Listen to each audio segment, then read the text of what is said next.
자, 수업 시작하겠습니다. 반갑습니다. 자, 오늘 도시군 관리계획부터 보도록 하겠습니다. 관리계획.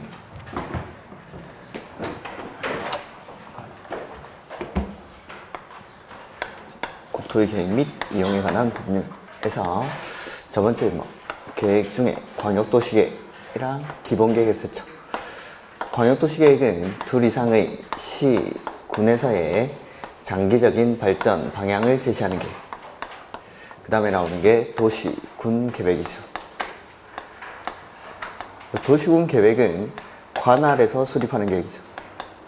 그래서 특별시, 광역시, 특별자치시, 특별자치도, 시, 군을 하나의 단위로 해서 수립하는 계획입니다. 그 다음에 도시군 계획은 다시 둘로 나뉘는데 첫 번째가 도시, 군, 기본계획. 이 도시군 기본계획은 관할에서의 장기적인 발전 방향을 제시하는 계획. 그 다음에 도시, 군 관리계획이죠. 도시군 관리계획은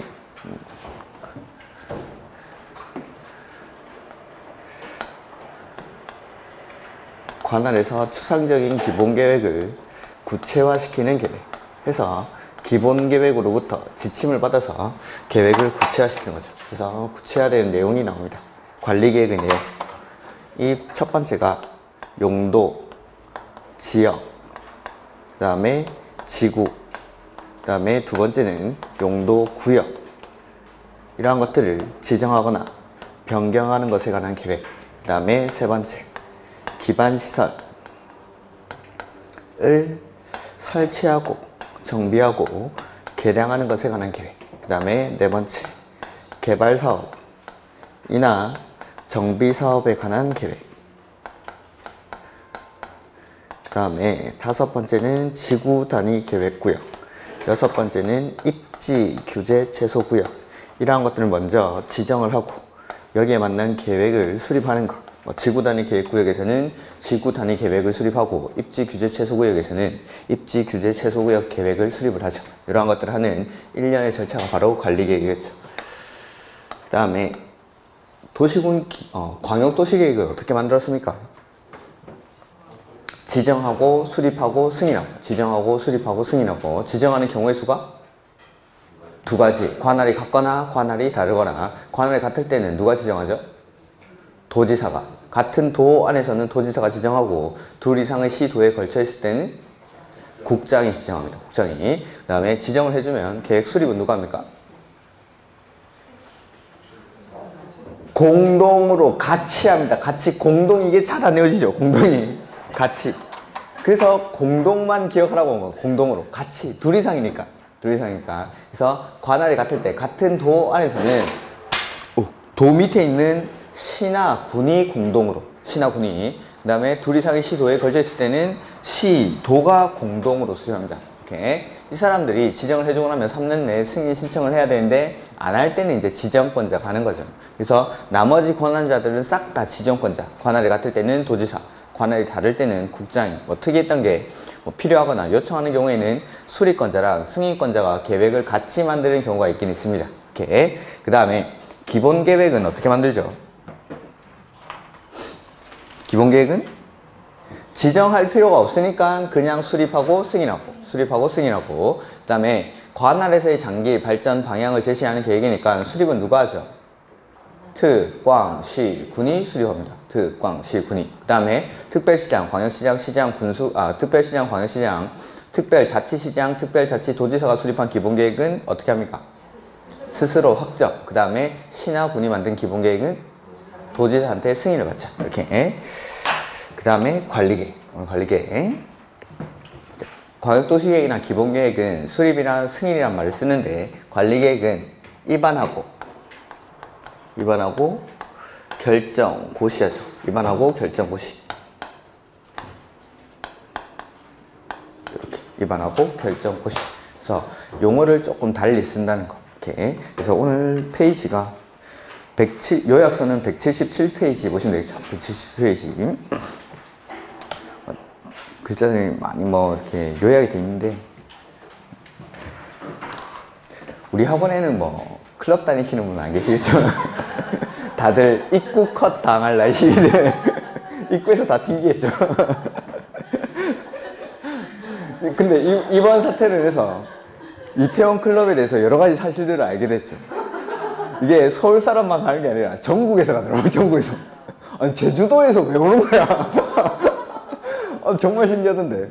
제주도, 부산, 뭐 대구에서도 이태원에 클럽 가려고 서울을 오더라고. 너무 깜짝 놀랐네.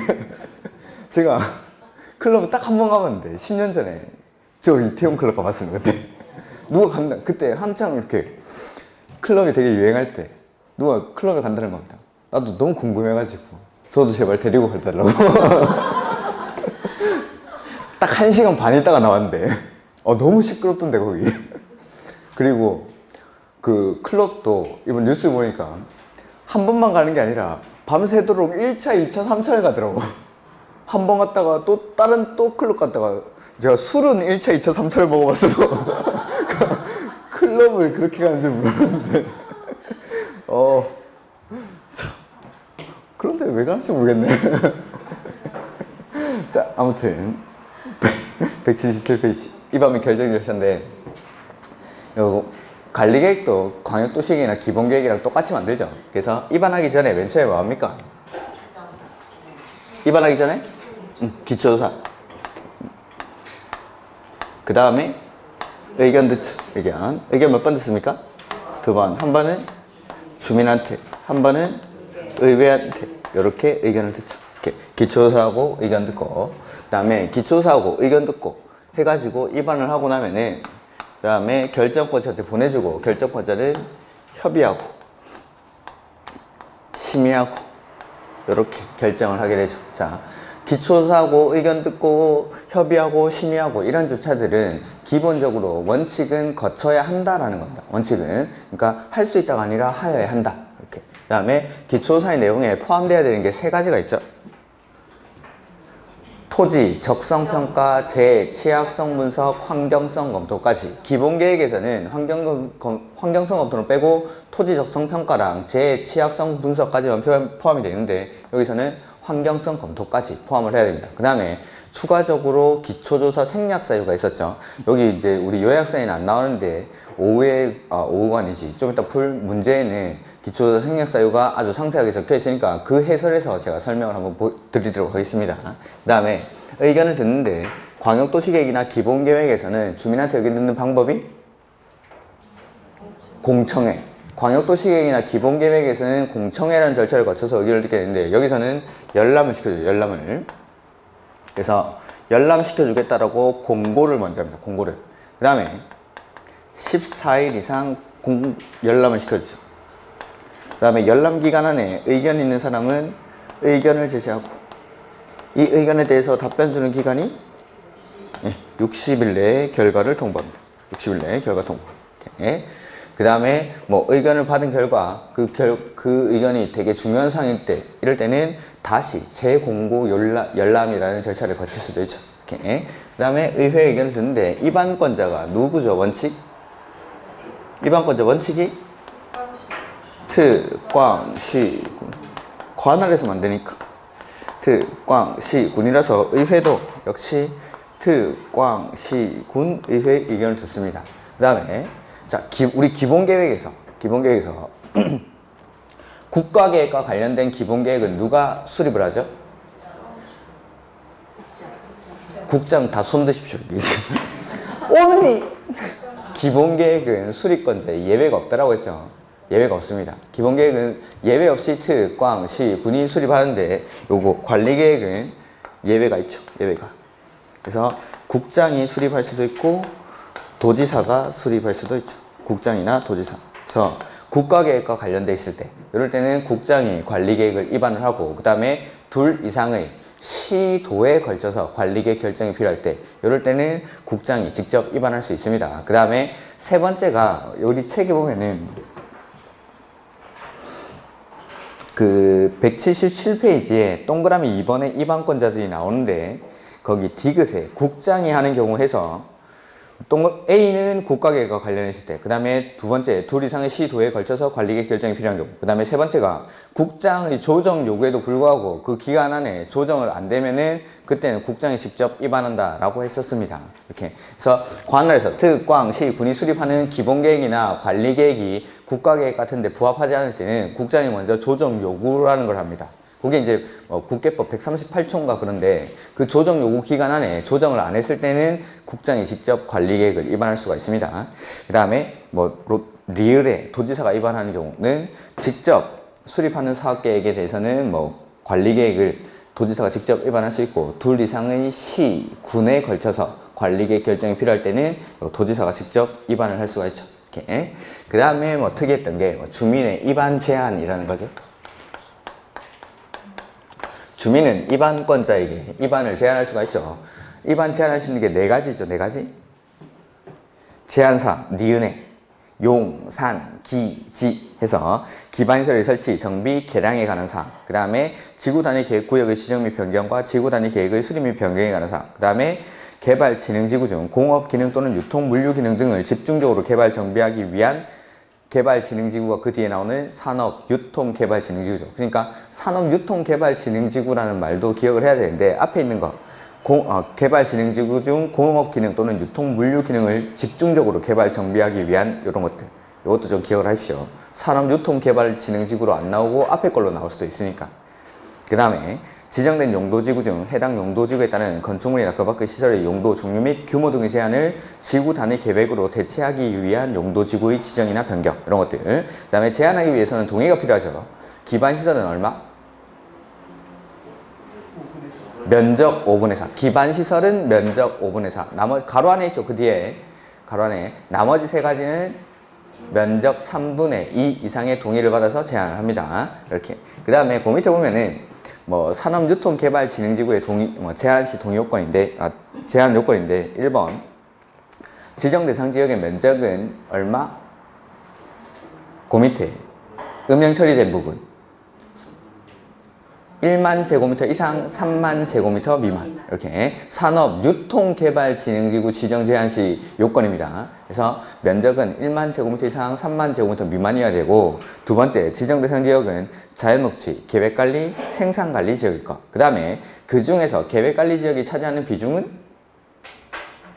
50% 이상일 것. 이렇게 요 세 가지 정도만 기억하시면 됩니다. 이렇게. 그래서 산업유통개발진흥지구를 지정 제한하려고 할 때는 일단 면적은 1만 제곱미터 이상 3만 제곱미터 미만이어야 하고, 그 다음에 계획관리, 생산관리, 자연녹지 지역일 것. 그 다음에 세 번째는 계획관리 지역이 전체 면적에서 차지하는 비중이 50% 이하일 것.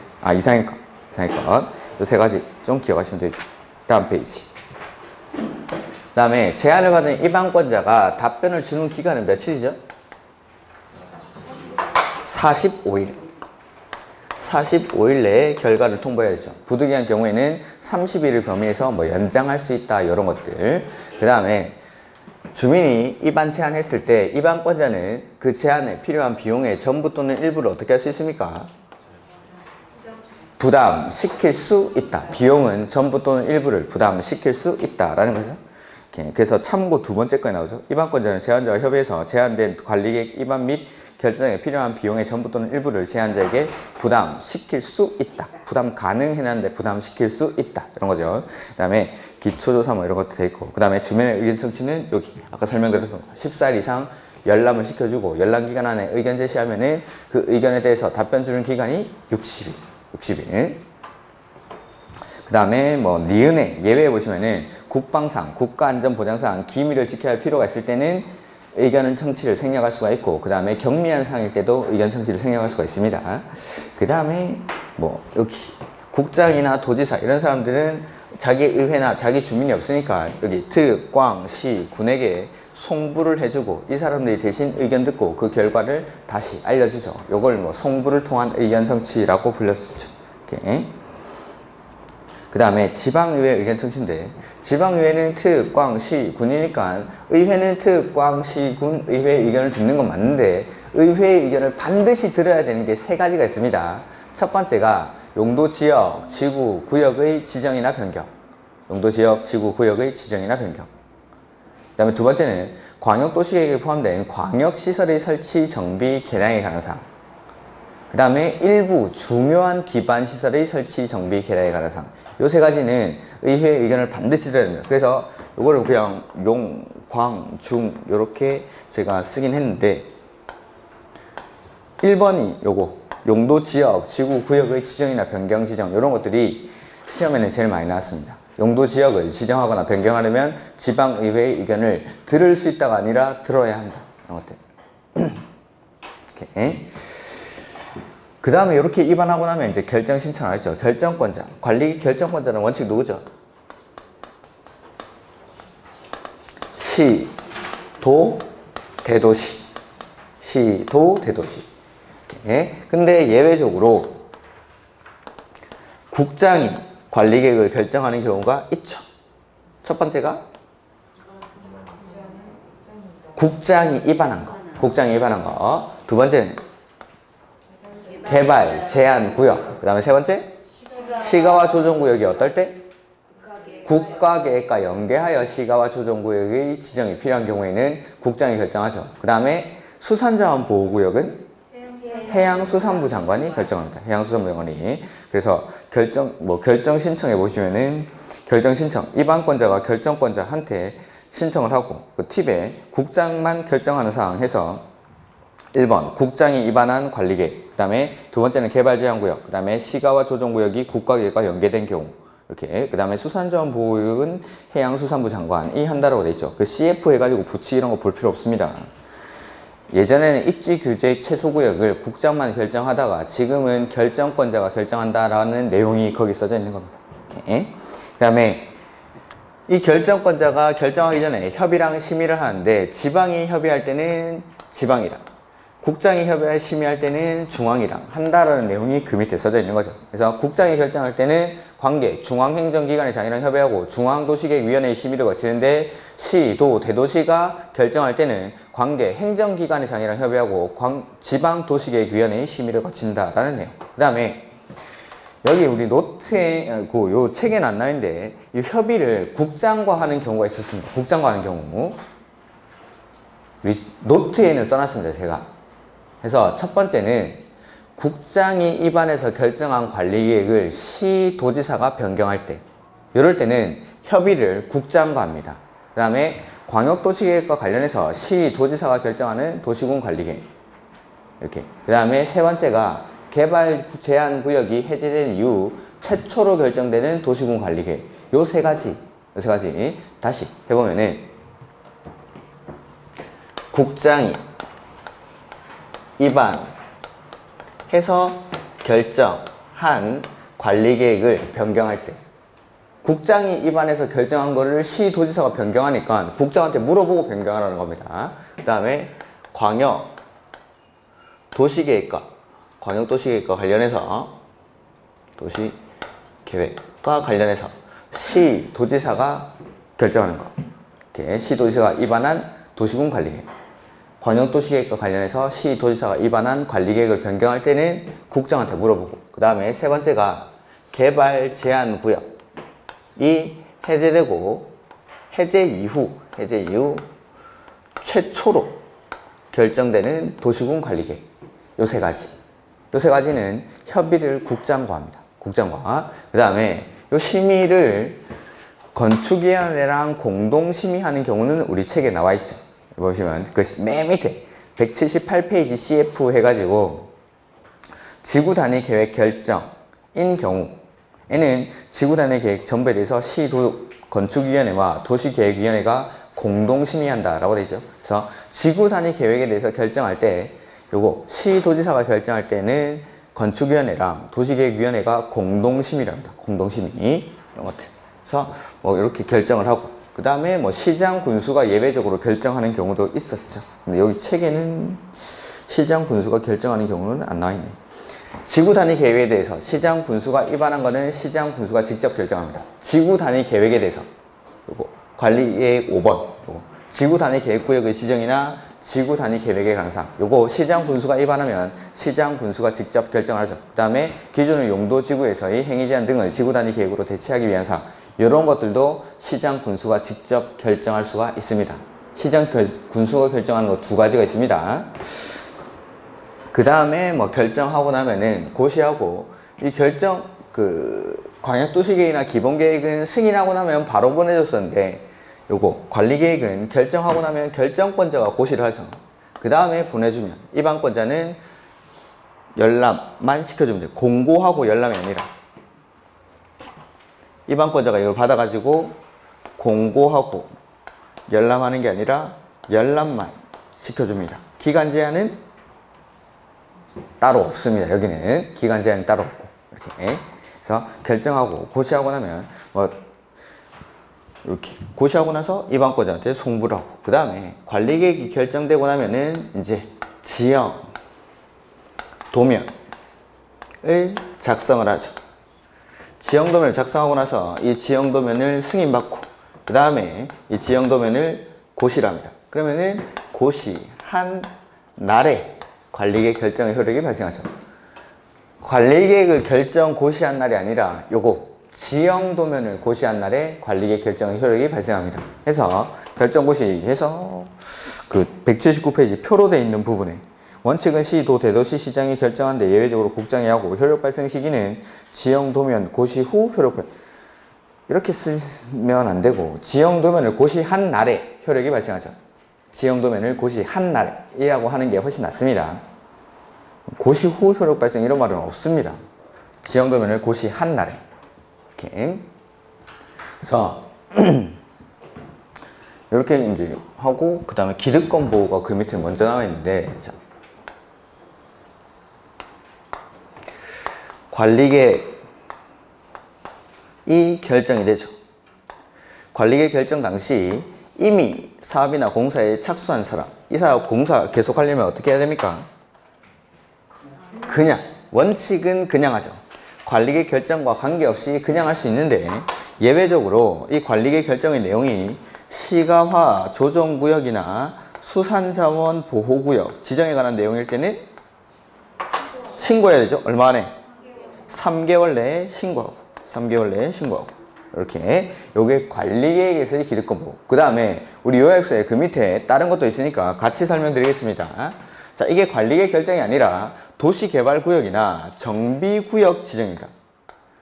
도시개발구역이나 정비구역 지정 당시에 이미 사업이나 공사에 착수한 사람, 이 사람들은 그 사업을 계속하기 위해서는 어떻게 해야 되죠? 얼마 안에? 30일 내에 신고하는 게 원칙. 이거는 원칙이 도시개발구역이나 정비구역 지정 당시에 이미 사업이나 공사에 착수한 사람은 원칙이 30일 안에 신고. 이렇게. 이게 기득권 보호 세 가지죠. 세 가지. 그래서 관리계획 결정 당시에 이미 사업이나 공사에 착수한 사람은 원칙은 그냥 하면 되죠. 그냥 하면 되는데 시가화 조정구역이나 수산자원 보호구역 지정에 관한 사항일 때는 3개월 내에 신고하고 사업을 계속할 수 있습니다. 근데 요거 도시개발구역 지정이나 정비구역 지정 당시에 이미 사업이나 공사에 착수한 사람은 원칙이 30일 내에 신고하고 사업을 계속할 수가 있습니다. 이렇게. 그 다음에 지형도면 작성은 누가 하죠? 입안권자. 그 다음에 승인은 누가 하죠? 도지사만 합니다. 도지사만. 그래서 시장 군수가 작성한 지형도면에 대해서 도지사만 승인하죠. 그 다음에 뭐 국장이 작성했을 때는 도지사한테 승인 안 받고 시도지사가 작성한 경우에도 도지사한테 승인을 안 받고 이렇게. 그 다음에 고시는 누가 하죠? 결정권자가. 그래서 시, 도, 대도시가 고시를 합니다. 시, 도, 대도시. 예외적으로 국장도 고시를 할 수 있고. 근데 시장 군수가 자기가 결정하는 게 있죠. 관리계획. 지구단위 계획 구역이나 지구단위 계획에 관한 사항에 대해서 시장 군수가 위반한 거는 시장 군수가 직접 결정하고 이러한 것들, 자기가 결정권한에 있는 것들은 시장 군수도 직접 고시를 할 수가 있습니다. 이런 것들이 관리계획의 내용. 이렇게. 그 다음에 관리계획은 원칙은 역시 관할 단위로 수립하는데 예외적으로 인접한 관할구역을 포함해서 관리계획을 위반할 수도 있습니다. 이런 것들. 그거는 우리 맨 앞에 페이지 나옵니다. 맨 앞에 페이지는 아니고 177페이지. 그래서 그 177페이지 맨 위에 보면은 위반 기준이 나오고 위반권자 나오죠. 이반권자 원칙은 특, 꽝, 시, 군인데 니은에 인접지역을 포함시 이렇게 나오죠. 그래서 지역 여건상 필요해서 미리 인접한 특, 꽝, 시군과 협의를 한 경우 내지는 기본 계획이 인접한 관할 구역을 포함해서 수립이 되어 있는 겁니다. 그럴 때는 관리 계획도 인접한 관할 구역을 포함해서 관리 계획을 위반할 수 있습니다. 이렇게 인접한 관할 구역을 포함해서 관리 계획을 위반할 때는 원칙 어떻게 하죠? 협의. 원칙은 협의. 그래서 A 공동 위반. 둘 이상에 걸친 경우 특, 꽝, 특, 시장, 분수가 협의해서 위반 또는 위반할 자를 지정합니다. 근데 협의가 안 되죠. 관할이 같을 때는 도지사, 관할이 다를 때는 국장이 위반할 자를 지정해 준다라는 거. 이렇게 이런 것들 정도까지가 관리계획의 내용입니다. 관리계획. 그 다음에 180페이지. 이제 용도, 지역, 지구, 구역이 나오죠. 용도, 지역, 지구, 구역. 그래서 지금까지 했던 게 계획들이 수립되는 절차에 관한 내용이고, 그 다음에 이제 관리계획으로 구체화되는 내용이 이제 용도, 지역, 용도, 지구, 용도, 구역 이런 것들.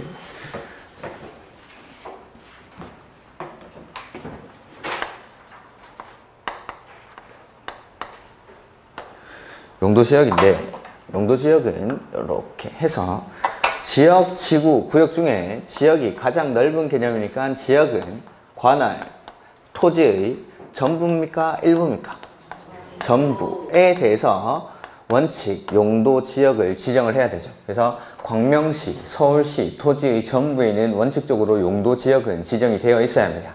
그리고 용도는 쓰임인데 이 용도, 지역에서의 쓰임은 토지를, 관할 토지를 생활권을 중심으로 분류를 해서 쓰기 위해서 이 용도별로 나누는 거죠. 여기는 주거지역에 맞게, 여기는 상업지역에 맞게 쓰기 위해서 관할 토지 전부를 용도에 따라서 나누는 거. 요게 용도지역. 해서 하나의 토지에는 하나의 생활권만 형성이 돼야 되니까 용도지역은 중복해서 지정할 수가 없죠. 중복이 안 된다는 거. 네. 그 다음에 이 용도지역은 관할 토지 전부를 생활권을 중심으로 분류를 해보면 일단 법에서는 크게 4가지 용도로 분류를 하죠. 그 다음에 이걸 다시 9개의 지역으로 세분을 합니다. 4가지 용도가 도시지역, 관리지역, 농림지역, 자연환경. 시험 포기한 거 아니면 오늘 넘기지 마시고 외우셔야 됩니다. 180페이지 그 표를 통째로 외우시죠. 그냥 요하이학습 그 180페이지에 나오는 표를 해서 크게 나누면은 도시지역, 관리지역, 농림지역, 자연환경, 보전지역 이렇게. 그 다음에 도시지역을 세분하면은 주거지역, 상업지역, 공업지역, 녹지지역. 관리지역 세분하면은 계획관리, 생산관리, 보전관리 이렇게 계획관리, 생산관리, 보전관리. 그 다음에 이걸 다시 대통령령에 가면은 최종적으로 21개로 세분을 하죠. 이렇게. 자, 주거지역을 세분하면은 전용, 일반, 준주거지역 이렇게 세분합니다. 다시 전용 주거지역은 어떻게 세분합니까? 1종, 2종으로. 그 다음에 일반은 1종, 2종, 3종 주거지역으로 세분하죠. 그 다음에 상업지역은 중심, 일반, 유통, 근린 이렇게. 그 다음에 공업지역은 전용, 일반, 준공업지역. 전용, 일반, 준공업지역. 그 다음에 뭐였지? 녹지지역은 보전, 생산, 자연녹지 이렇게. 그 다음에 각각의 용도지역의 개념들은 여기서는 그냥 빼겠습니다. 요거는 집에 가서 한번 보시고. 그 다음에 뭐 주거지역 이런 것들 시험에 많이 나오죠. 단독 양호한, 공동 양호한, 저층 편리한, 중층 편리한, 중고층 편리한 이런 것들. 뭐 상업지역들은 좀 보시고. 그 다음에 공업지역은 전용 공업지역은 주로 중화공업, 공해성 공업 이런 것들. 그 다음에 일반 공업지역은 환경을 저해하지 아니하는 이런 것들. 그 다음에 중공업지역은 주로 경공업을 수용하되 일부 상업기능이나 업무기능의 보완이 필요한 지역 이런데. 그 다음에 녹지지역은 개발 가능성을 가지고 분류했습니다. 보전녹지는 보전이 목적이고, 생산녹지는 개발이 유보돼 있고, 그 다음에 자연녹지는 제한적인 범위이긴 하지만 개발이 허용되는 지역 이렇게. 그 다음에 뭐 관리지역, 농림지역, 자연환경, 보전지역의 개념은 그냥 한번 읽어보시기 바랍니다. 이렇게. 그 다음에 건폐율, 용적률, 최대 한도가 먼저 이거 표에 나와 있으니까 같이 한번 보죠. 건폐율 어떻게 외우죠? 5, 6, 5, 7에 9, 8, 8, 7 해서 50, 맨 앞에 있는 50이 전용 주거지역이죠. 1종이죠. 전용은 1종, 2종이 둘 다 50. 그 다음에 일반 1종, 2종이 60. 근데 3종 일반은 오히려 50. 이렇게. 그래서 전용 1종, 2종이 50. 일반 1종, 2종이 60. 일반 3종이 50. 그 다음에 준주거지역은 70. 준주거지역은 70. 그 다음에 상업지역이 중심, 일반, 유통, 근린 순서대로 90, 80, 80, 70. 그래서 5, 6, 5, 7에 9, 8, 8, 7. 이게 건폐율. 이렇게. 전용 주거지역, 일반 1종, 2종. 그 다음에 3종 일반. 그 다음에 준주거지역. 그 다음에 중심, 일반, 유통, 근린, 상업지역. 그 다음에 공업지역은 싹 다 70. 공업지역은 전용, 일반, 준공업지역 싹 다 70. 그 다음에 녹지지역은 싹 다 20. 그 다음에 계획관리는 40이고 나머지는 20. 이렇게. 그래서 요거 주거지역이랑 상업지역 요것만 좀 구분하시면은 나머지 거는 그렇게 어렵지 않습니다. 그래서 5, 6, 5, 7에 9, 8, 8, 7, 7, 7, 7, 둘둘둘 계획관리는 40. 계획관리가 40이고 나머지는 20. 이렇게. 그 다음에 용적률 최대 한도인데 용적률 제1종 전용 주거지역이 얼마부터 시작합니까? 100부터 얼마씩 더하죠? 50씩 해서 100, 150, 200, 250, 300 하고 준주거지역은 500. 중심상업지역 얼마부터 시작하죠? 1500부터 얼마씩 뺍니까? 200씩, 1500, 1300, 1100, 900 이렇게. 그 다음에 전용 공업지역은 300부터 해서 얼마씩 더하죠? 50씩, 300, 350, 400. 그 다음에 녹지지역은 도시지역이니까 최대 한도가 100이 2개고 80이 하나죠. 어디가 80이죠? 보전 녹지가 80이고 나머지는 100, 100. 그 다음에 관리지역은 비도시지역이니까 최대 한도가 80인 게 2개고 100인 게 하나죠. 어디가 100입니까? 계획관리가 100이고 나머지는 80, 80. 농림 80, 자연환경 보전지역 80. 이렇게. 그 다음에 예전까지는 용적률 그 최대 한도만 설명을 드렸는데 올해 그게 개정이 됐습니다. 최소 한도가 좀 간단해졌습니다. 예전에는 이 최소 한도가 최대 400까지 있었습니다. 그래서 100, 150, 200, 300, 350, 400 막 이렇게 최대 한도가 이렇게 낮은 부분들. 그러니까 이상 이하인데 그냥 이하 그 최대 한도만 기억하시라고 했는데 이번에 개정이 됐으니까 혹시 모르니까 눈에만 한번 익혀두죠. 눈에. 자, 제일 작은 거는 이제 50입니다. 그러니까 용적률 최대 한도가 100이나 80으로 끝난다. 그럴 때는 무조건 출발점은 50이라고 생각하시면 됩니다. 그래서 100으로 끝나는 거 제1종 전용. 그 다음에 거기 녹지지역 이하로는 싹 다 50이죠. 녹지지역 이하로 싹 다 50. 이렇게. 이게 제일 작은 게 50입니다. 제일 작은 게. 그러니까 최대 한도가 100이나 80으로 끝난다. 이런 것들은 무조건 50 이상, 100 이하, 80 이하 이렇게 됩니다. 이렇게. 이건 예전이랑 똑같습니다. 예전에도 50부터. 그 다음에 제2종 전용 주거지역도 최대 한도가 150이지만 최소는 50. 최소 50. 그 다음에 주거지역인데 이게 50, 100, 그 다음에 준주거지역만 200이죠. 일반은 싹 다 100. 그 다음에 준주거지역은 200. 그 다음에 모든 상업지역이 이거 200 이상입니다. 200 이상. 그러니까 준주거지역부터 상업지역까지가 200이죠. 준주거지역부터 상업지역이 200. 그 다음에 공업지역은 최대 한도가 150. 그렇게 어렵지 않죠. 주거지역만 조금 구분하시면. 상업지역은 최소 한도가 싹 다 200.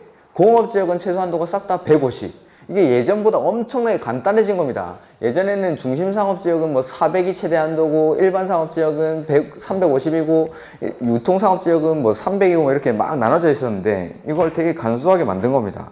그러니까 이거는 지금은 충분히 시험에 나올 수 있습니다. 이게. 그리고 올해 개정이 됐으니까. 그래서 자 일단 최대 한도가 100이나 80으로 끝나는 거 무조건 최소 한도는 50. 근데 딱 하나만 150으로 끝나는 게 있죠. 제2종 전용 주거지역 요까지도 50 이상의 범위 안에 들어가죠. 50 이상. 그 다음에 일반 주거지역은 셋 다 100. 최소한도가 100. 최소한도가 100. 그 다음에 준주거지역부터 상업지역까지는 싹 다 최소한도가 200. 최소한도가 200. 그 다음에 공업지역은 최소한도가 싹 다 150. 나머지는 그냥 싹 다 50. 이렇게. 그러니까 상업지역에서는 최소한도가 200, 공업지역에서는 최소한도가 150. 근데 주거지역에서 준주거지역은 최소한도가 상업지역에 똑같이 200이죠. 그 다음에 나머지 것들은 100. 나머지 것들은 100. 주거지역은 100, 상업지역은 200, 공업지역은 150이라고 간단하게 생각하셔도 상관이 없겠죠. 나머지는 그냥 최대한도가 싹 다 50이니까, 최소한도가 싹 다 50이니까. 근데 요거 전용 주거지역 요것만 50, 전용 주거지역 50.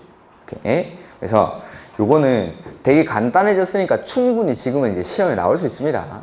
간단해졌어. 예전에는 되게 복잡해가지고 그냥 보지 말라고 했었는데, 일반 주거지역은 최소한도가 100, 상업지역은 200, 공업지역은 150, 나머지는 50. 나머지는 50. 이렇게. 근데 준주거지역만 좀 조심하셔야 되겠죠. 준주거지역은 상업지역이랑 똑같이 최소한도가 200입니다. 200 이상, 그러니까 앞에 거 뭐 이상 뭐 이하입니다. 뭐 이상 뭐 이하. 근데 거기 뭐 이상도 이제는 지금까지는 시험에 나온 적이 한 번도 없습니다. 근데 이제는 충분히 시험에 나올 만합니다, 이게. 그래서 간단해졌기 때문에 요 최소한도도 조금 기억을 해주십시오. 이렇게. 그 다음에 나중에 맨 마지막에 시험 칠 때나 이럴 때 동영 모의고사나 그럴 때 문제를 한번 넣어 보겠습니다. 이렇게 용도 지역이 지정이 되면은 행위 제한을 하죠. 행위 제한.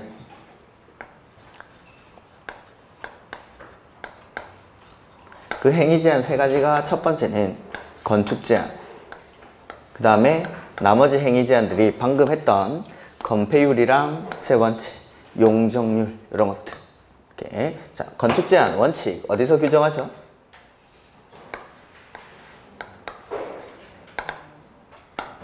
대통령령. 그래서 그 대통령령의 내용이 제1종 전용 주거지역에서 지을 수 있는 건축물은 이렇게 해가지고 표가 있다라고 했습니다. 대통령령에 가면. 그래서 대통령령에서 지을 수 있는 건축물. 근데 요건 안 되는데 조례로 지을 수 있는 건축물. 요런 표가 총 21개가 나옵니다. 제1종, 제2종 전용 주거지역에서 지을 수 있는 건축물, 제1종 일반 주거지역에서 지을 수 있는 건물, 이런 것들. 다 이렇게 있는 건물들이 규정이 되어 있는데, 준주거지역이랑 모든 상업지역, 그 다음에 준공업지역, 그 다음에 계획관리지역, 이런 데서는 지을 수 없는 건축물을 규정합니다. 지을 수 없는 건축물. 이렇게. 그래서 지을 수 있는 건축물을 규정했다는 거는 요거는 지을 수 있는데 나머지는 안 돼 이 말이죠. 여기도 뭐 다른 것들도. 근데 지을 수 없는 건축물을 규정한다는 거는 요거 빼고는 다 지을 수 있어 이 말입니다. 그러니까 행위 제한이 상대적으로 좀 완화되어 있는 곳, 모든 상업지역이랑 준주거지역, 준공업지역 이런 데서는 지을 수 있는 건물이 지을 수 없는 건물보다 훨씬 많으니까 안 되는 것들을 규정해 놓는 겁니다. 상업지역 같은 데서는. 그래서 안 되는 거 규정해 놓고 요거 빼고는 다 지을 수 있다라고 규정을 하는 거죠. 이렇게. 근데 보통은 요 지을 수 있는 건축물들을 규정합니다. 제1종 일반 주거지역에서는 이거 지을 수 있어. 제1종 전용 주거지역에서는 이거 지을 수 있어. 말은 나머지는 안 된다. 나머지는. 이렇게. 요게 대통령령의 내용입니다. 건축 제한이라는 거는 각각의 용도 지역마다 지을 수 있는 건물, 지을 수 없는 건물들을 규정을 하는 거를 건축 제한이라고 하는데, 그 건축 제한이 원칙은 대통령령에 있습니다.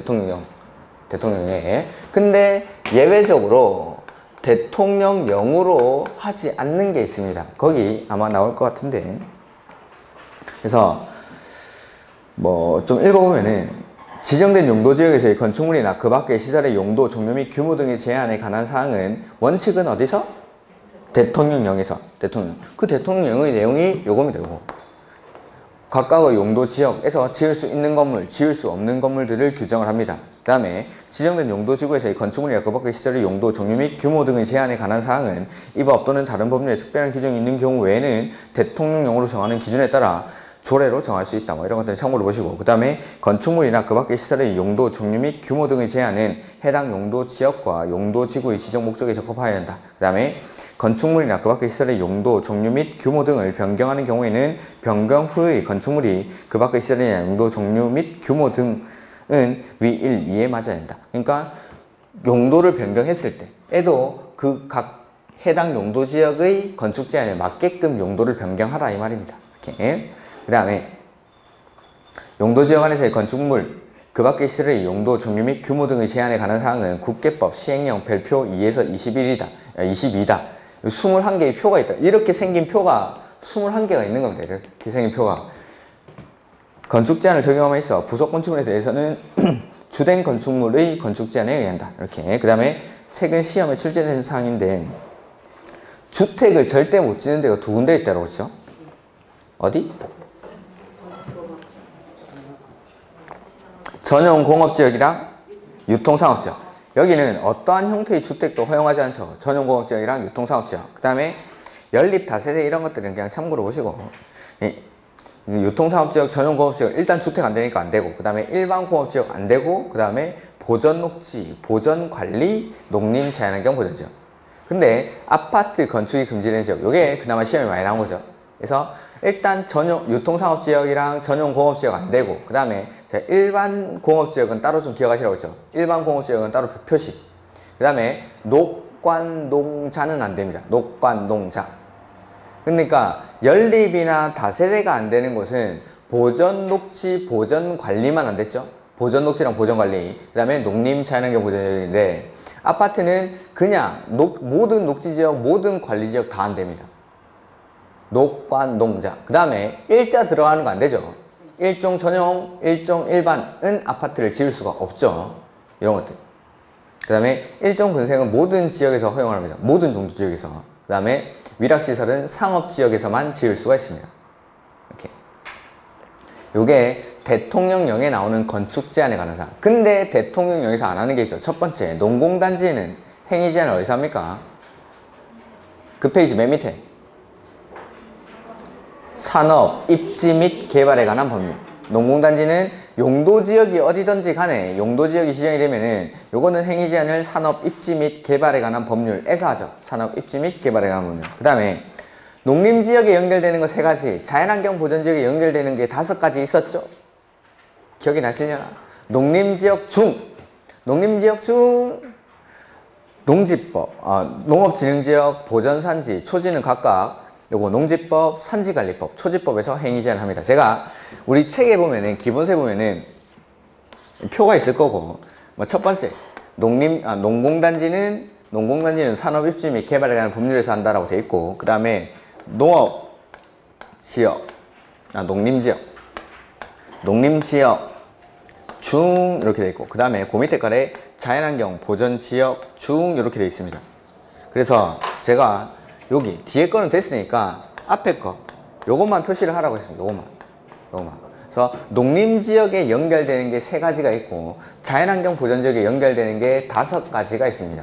이렇게. 그래서 뒤에 것들은 농업진흥지역은 농지법, 보전산지는 산지관리법, 초지는 초지법 이런 것들은 바꿔내면은 말이 잘 안 맞기 때문에 곤란하기가 쉬워서 이 농림지역에 연결되는 건데 자연환경 보전지역 중 농업진흥지역으로 지정된 지역은 뭐 행위 제한을 농지법에서 한다 뭐 이런 식으로 앞에 걸 바꿀 거라고 말씀을 드렸습니다. 앞에 거.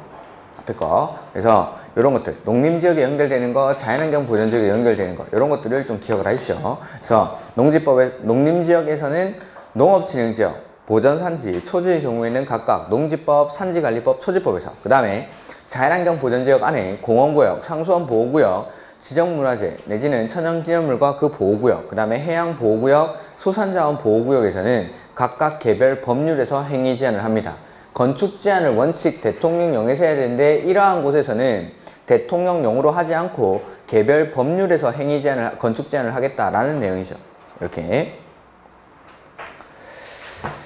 그 다음에 뭐 개발진흥지구는 용도지구에서 보면 되니까. 그 다음에 용도지역 지정의 특례. 자, 용도지역 지정할 때 어떻게 지정하죠? 용도지역 지정 어떻게 합니까? 관리계획으로 해서 이렇게 21개의 용도지역을 지정할 때는 원칙은 입안, 결정, 고시라는 절차를 거쳐서 용도지역을 지정을 해야 되죠. 입안, 결정, 고시. 근데 입안에서 결정까지를 생략하는 특례가 있고 입안, 결정, 고시를 싹 다 생략하는 특례가 있죠. 첫 번째, 입안에서 결정까지를 생략하는 특례가 공유수면 매립지에서의 특례. 해서 매립 목적이 이웃하고 있는 용도지역의 내용과 어떻죠? 같을 때. 같으면 매립 준공 인가일부터 입안에서 결정 절차를 생략하고 이웃하고 있는 용도지역으로 지정된 것으로 본다라는 거. 다만 고시는 생략이 안 되니까 따로 특, 꽝, 시, 군이 고시를 해야 되죠. 그래서 특례에 해당하려면 매립 목적과 이웃하고 있는 용도지역의 내용이 같아야 되는데 매립 목적과 이웃하고 있는 용도지역의 내용이 다르거나 내지는 둘 이상의 용도지역에 걸쳐 있을 때는 특례에 해당하지 않죠. 그럴 때는 어떻게 지정합니까? 다시 관리계획으로, 원칙으로. 요게 입안에서 결정까지를 생략하는 공유수면 매립지에서의 특례죠. 공유수면 매립지에서의 특례. 그 다음에 가로 2번에 요거는 가로 2번, 가로 3번은 입안, 결정, 고시를 싹 다 생략하는 특례죠. 입안, 결정, 고시를 싹 다 생략하는 특례. 그 중에서 첫 번째, 도시지역으로 보는 특례가 있죠. 도시지역으로 보는 특례가. 그게 항, 도, 국, 일, 도, 택전? 이렇게. 항만, 어항구역이 어디에 연접합니까? 도시지역에 연접한 공유수면. 도시지역. 그 도시지역이 중요합니다. 도시지역. 항만, 어항구역이 어디에? 도시지역에 연접한 공유수면. 이런 것들이 지정이 되면 여기를 그 공유수면을 도시지역으로 보겠다라는 거죠. 그 다음에 국가산업단지, 일반산업단지, 도시첨단산업단지. 근데 뭐는 아니라고 했죠? 농공단지는 아닙니다. 농공단지는 여기 써져 있나? 네, 써져 있습니까? 그래서 대답을 잘 하시는구나. 그래서 산업 입지 및 개발에 관한 법률에 가면 산업단지를 4가지로 분류를 합니다. 국가산업단지, 일반산업단지, 도시첨단산업단지, 농공단지. 그래서 여기 아까 행위제한에서 농공단지는 용도지역에 관계없이 행위제한을 어디서 했습니까? 이보 산업 입지 및 개발에 관한 법률에서 행위제한, 건축제한을 합니다. 농공단지는 용도지역이 어디든지 간에 농공단지가 지정이 되면은 거기서 지을 수 있는 건물, 없는 건물은 국계법을 보면 안 되고 산업 입지 및 개발에 관한 법률 거기를 봐야 됩니다. 여기서 그 다음에 요거 산업 입지 및 개발에 관한 법률에 따른 국가산업단지, 일반산업단지, 도시첨단산업단지 여기 공장지 있는 곳이죠. 이런 것들이 지정이 되면은 도시지역으로 본다라는 거. 입안, 결정, 고시를 싹 다 생략하고 그 다음에 택지개발지구. 택지개발지구. 그 다음에 전원개발사업구역 및 그 예정구역이죠. 근데 여기서 제외되는 게 중요하죠. 수력발전소 내지는 송변전 설비만을 설치하기 위한 지역은 제외한다는 거. 이렇게. 이런 지역들이 지정이 되면은 여기를 뭘로 봐줍니까? 도시지역으로 지정된 것으로 본다는 거. 그 다음에 관리지역 내에서의 특례. 관리지역 내에서의 특례 해서 제가 관, 농, 관, 보, 농, 자 이렇게 했던 거. 자, 출발점이 어디죠? 출발점은 항상 관리지역에서 바뀌어야 됩니다. 관리지역에서. 자, 관리지역 중 농지법에 따른 농업진흥지역이 지정이 되죠. 그럼 여기 뭘로 봐줍니까? 농림지역으로. 관리지역 중 농지법에 따른 농업진흥지역으로 지정된 지역은 농림지역으로 본다. 그 다음에 관리지역의 산림 중 보전산지로 지정된 지역. 어이구, 잘못했구나. 보전산지로 지정된 지역은 농림지역 또는 자연환경 보전지역으로 본다. 이렇게. 그래서 관리지역 내에서의 특례입니다. 이 출발점이 항상 관리지역. 관리지역에서 바뀌어야 됩니다. 관리지역에서. 앞에 거 이걸 바꿀 겁니다. 이거. 관리지역에서. 관리지역에서 농지법에 따른 농업진흥지역으로 지정된 지역은 농림지역으로 보고 그 다음에 관리지역에서 산지관리법에 따른 보전산지로 지정된 지역은 농림지역으로 본다는 틀렸습니다. 이거. 농림지역이 될 수도 있고 자연환경 보전지역이 될 수도 있고 이렇게 또는이니까 농림지역 또는 자연환경 보전지역으로 본다. 이게 관농농, 관보농장 이렇게. 자, 그 다음에 용도지역이 지정이 하나도 안 돼 있죠. 용도지역이 지정이 안 되면 거기를 뭘로 어떠한 지역의 행위제한을 받습니까? 자연환경 보전지역. 가장 센 곳. 용도지역이 아예 지정이 안 돼 있을 때는 21개의 용도지역 중에 행위제한이 가장 센 자연환경 보전지역. 그 다음에 도시지역까지는 지정이 돼 있는데 이게 세분이 안 돼 있습니다. 그러면 어디? 보전녹지죠. 보전녹지. 보전 녹지. 도시지역 중에 가장 센 보전 녹지. 그 다음에 관리지역까지만 지정이 돼 있고 세분이 안 돼 있을 때는 보전관리. 다 보전자 들어가는 거. 용도지역이 미지정돼 있을 때는 자연환경 보전지역의 행위 제한을 받게 되고, 그 다음에 도시지역까지만 지정이 돼 있고 여기 세분이 안 돼 있을 때는 보전 녹지. 그 다음에 관리지역이 세분이 안 돼 있을 때는 보전관리. 이렇게. 그 다음에 도시지역에서 적용하지 않는 규정이 두 가지가 있죠. 접도구역이랑 농지증. 접도구역이랑 농지증. 도시지역에서는 접도구역이랑 농지증에 관한 규정을 적용하지 않습니다. 다만 농지증은 다만 얘기했죠. 녹지지역 안의 농지로서 도시군 계획 시설 사업에 필요하지 아니한 농지는 그러하지 아니하다. 그래서 그걸 헷갈리실까봐 주위에다가 써놨죠. 뭐 주로 어느 지역에서 적용이 배제되는지 여부를 출제하고 뭐 그건 됐고, 특히 농지증의 경우에는 녹지지역에서는 일반적으로 농지를 취득할 때 농지증을 발급받습니까? 네. 그러니까 도시지역에서는 농지증에 관한 규정을 적용하지 않죠. 근데 그 도시지역 중에 주거지역, 상업지역, 공업지역에 있는 농지를 취득할 때는 농지증을 적용하지 않습니다. 다만 녹지지역에 있는 농지를 취득할 때는 원칙적으로 농지증을 받아야 됩니다. 거기 밑에 써놨죠. 녹지지역은 일반적으로 적용하고, 그러니까 적용을 하니까 녹지지역에 있는 농지는 일반적으로 농지증을 취득해야 농지를 취득할 수 있는데, 도시군 계획 시설 사업 시에만 농지증을 적용하지 않은, 그러니까 도시군 계획 시설 사업에 필요한 농지에 대해서는 그러하지 아니하다. 이렇게. 그래서 녹지지역에 있는 농지를 취득할 때 도시지역인데 주거지역, 상업지역, 공업지역, 녹지지역 이렇게 있습니다. 자, 주거지역에 있는 농지, 상업지역에 있는 농지, 공업지역에 있는 농지를 취득할 때는 농지증을 발급받습니까? 안 받습니까? 안 받습니다. 이거는 농지증을 적용하지 않으니까. 다만 녹지지역에 있는 농지를 취득할 때는 발급받아야 됩니다. 근데 여기가 녹지지역 중에 요렇게 도시군 계획 시설 부지입니다. 여기가 공원을 설치한다든지 요 안에 있는 농지를 취득할 때는 발급을 받을 필요가 없다 이 말입니다. 도시군 계획 시설 사업에 필요한 농지, 요거는 그러하지 않아요. 이렇게. 그래서 주, 상, 공에 있는 농지를 취득할 때는 농지증을 발급받을 필요가 없는데, 녹지지역에 있는 농지는 농지증을 발급받아야 됩니다. 다만 녹지지역에 있는 농지로서 도시군 계획 시설 사업에 필요한 농지, 요거는 농지증을 발급받을 필요가 없다라는 거. 이렇게. 요까지가 용도지역, 용도지역. 이렇게. 그 다음에 용도지구인데, 용도지구는 좀 시간이 어중간하니까 좀 쉬었다 하자. 이렇게.